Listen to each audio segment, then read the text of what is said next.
Hello everyone. Today we're going to discuss about the next topic in building up the consumer behavior and consumer psychology, that is learning. Right now, before learning, we have already discussed motivation and perception. I'll leave the link to that in the I button.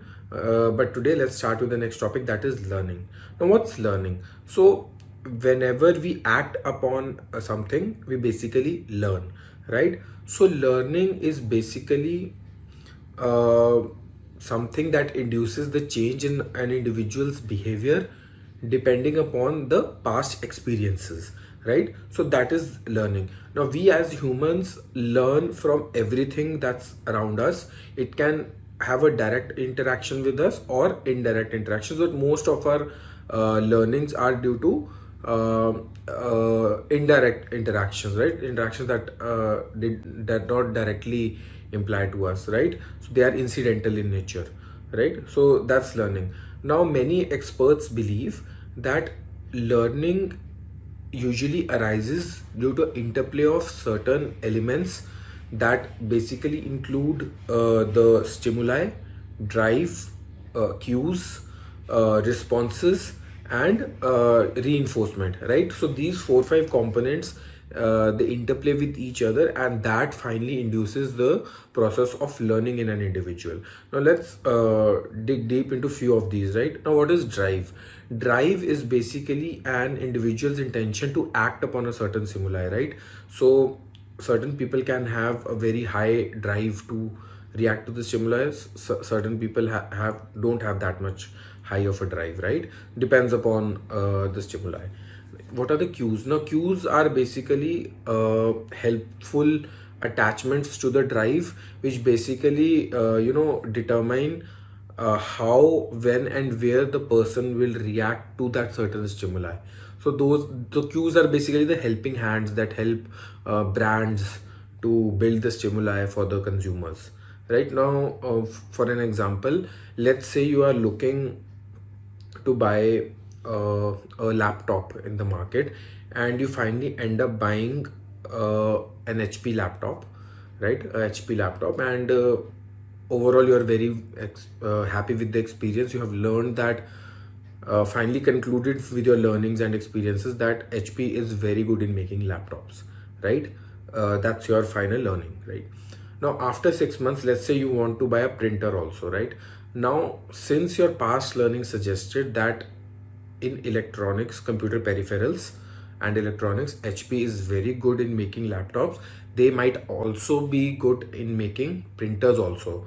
So this creates a bias towards brand HP in your mind, and that has happened because of your past learning, right? Gained from your experience, right? So this is how much learning affects your purchase decision, right? Now since you have that biasness, that is when a term called discrimination comes into play. Now what is discrimination? Discrimination is when you have the capability to differentiate among two different brands, even if your stimuli is similar, right? So even if you wanted to buy a printer which is a similar stimuli, you still preferred HP because you had a biasness towards it, right? Irrespective, vis-a-vis the alternatives, right? So this is why brands really have to play very well in terms of what they are offering to you, and what kind of stimuli you respond to. Now why is it important? Now let's say there's a new brand or newcomer in the market.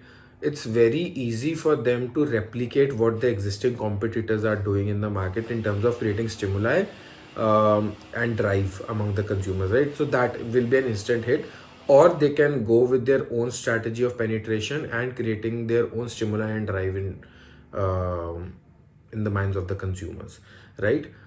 But remember, another term that comes into play when all this happens is the hedonic bias. Now what is hedonic bias? Hedonic bias basically means that an individual attributes the success of something to themselves, but they blame the external factors if there are any failures, right? Now why is it important?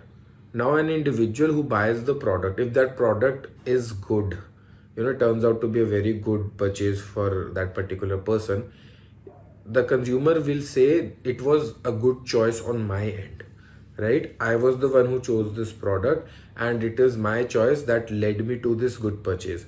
But if the product goes bad, or if for some reasons he is not able to use the product correctly and comes to a conclusion that this is not a good product or brand, the consumer is likely to directly blame the brand itself, that this brand produces bad products, or this brand's products are not for me and I'm never going to buy from it again, right? So this is how hedonic bias works.